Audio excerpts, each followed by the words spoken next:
Hola, ¿cómo están mis nenas y nenes lindos? Estamos ya llegando a las últimas semanas de clases.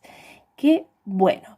Vamos a hablar en esta oportunidad sobre las aguas de nuestro país. ¿Vieron que había un apartado arriba en un título que decía hidrografía? Bueno, ¿qué es la hidrografía? La hidrografía, cuando se acuerdan que vimos al principio de año, parece hace 1000 años atrás, ¿qué eran las ramas de las ciencias sociales? Bueno, una de ellas también es la hidrografía, ¿sí? Es una de las disciplinas que estudia al agua de los continentes. ¿Viste, por ejemplo, en el mapa físico de Argentina? Bueno, vas a encontrar que hay un montón de liñitas y de manchitas azules celestes que van a mostrar todas las aguas de nuestro país, ¿sí? En el mundo, pero también nosotros estamos estudiando en este caso a Argentina. Y vamos a estudiar en particular algunas cuencas. Vamos a ver qué significa eso.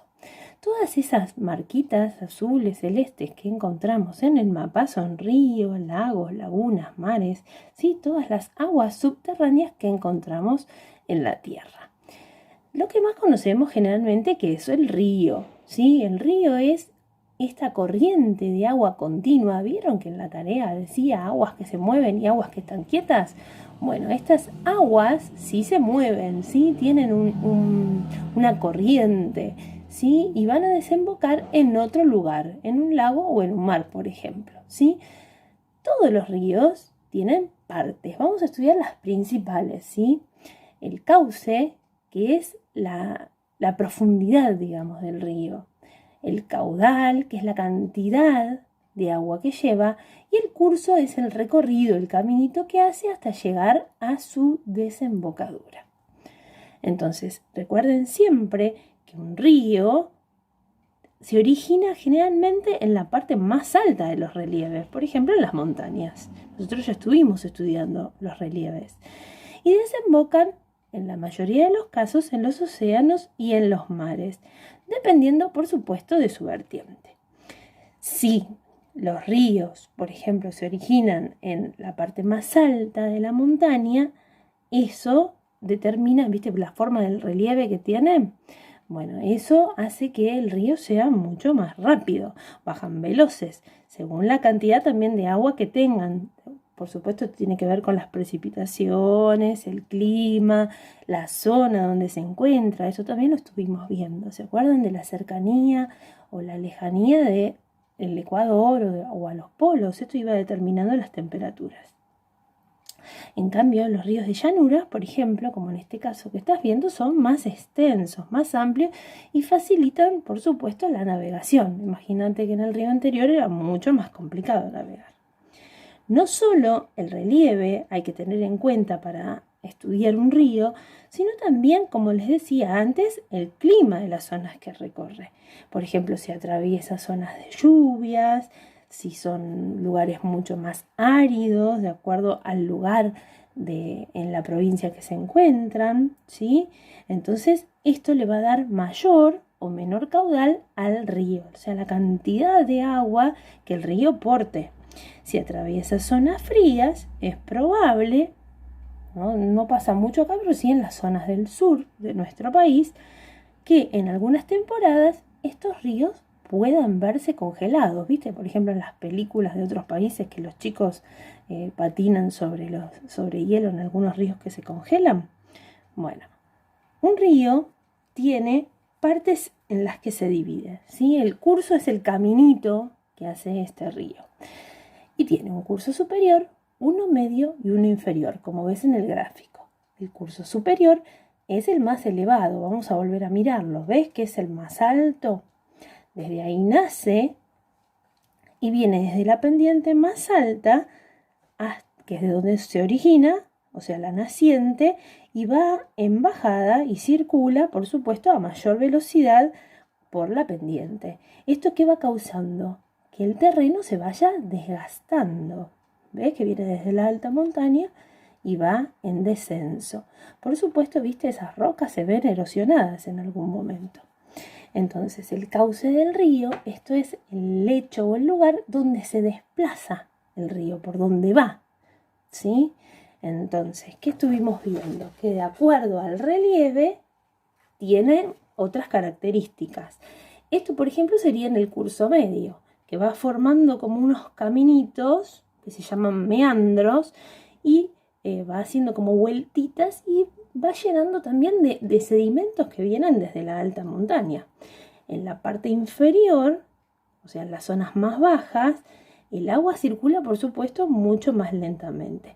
Y esas formas curvitas van disminuyendo hasta llegar al afluente, al punto donde va a desaguar en algún lago o en el océano, por ejemplo, ¿sí?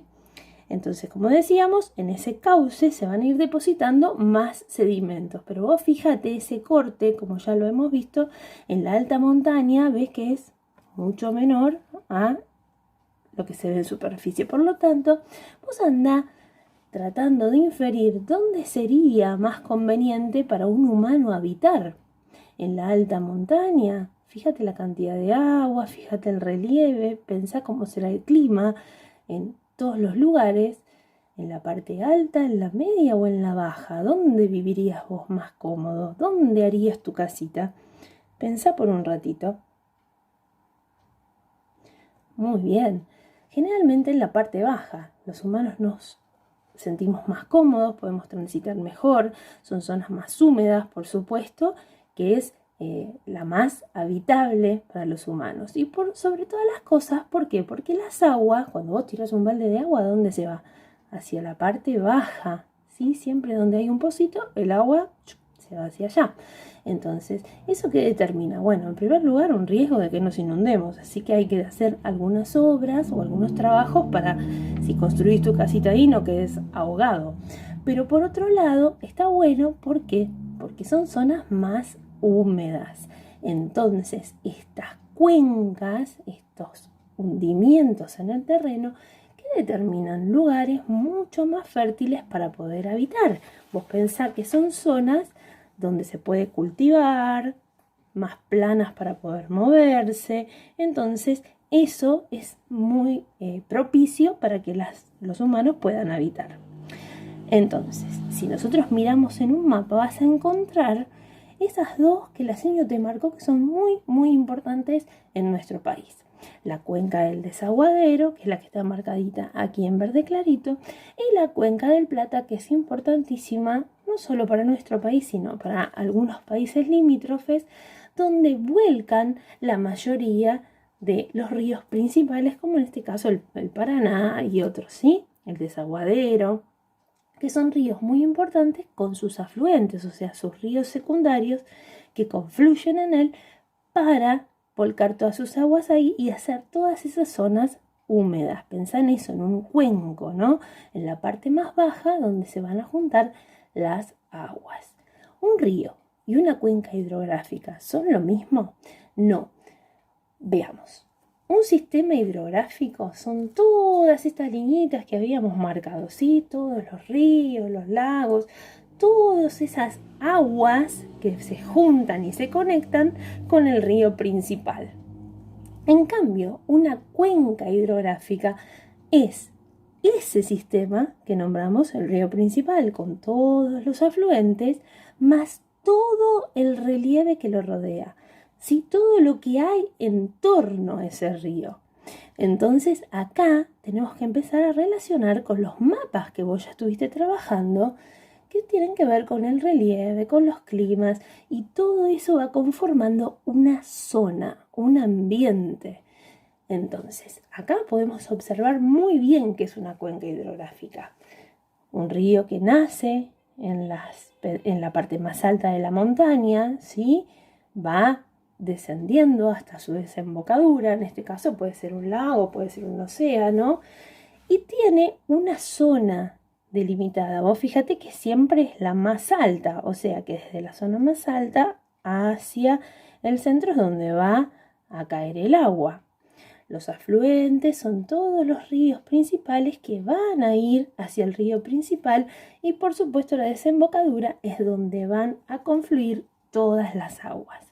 Toda esta zona se la denomina cuenca hidrográfica, ¿sí? Hay diferentes tipos de cuencas.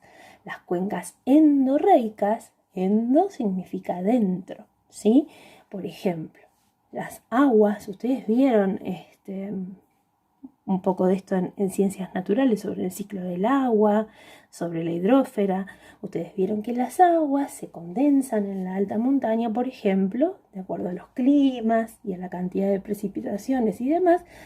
Esas precipitaciones, cuando eso precipitan, caen, van descendiendo hacia un lugar adentro del continente. Por eso es endo. Endo significa adentro.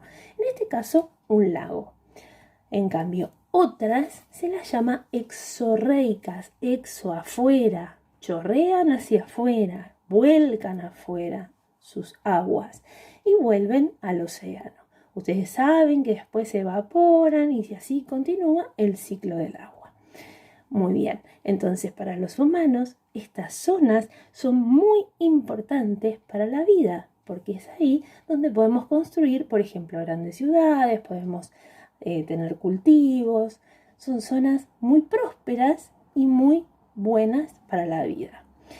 Todo esto, esta interacción entre los sistemas de la naturaleza, el clima, el relieve, hacen que estas zonas sean muy buenas para habitar los humanos.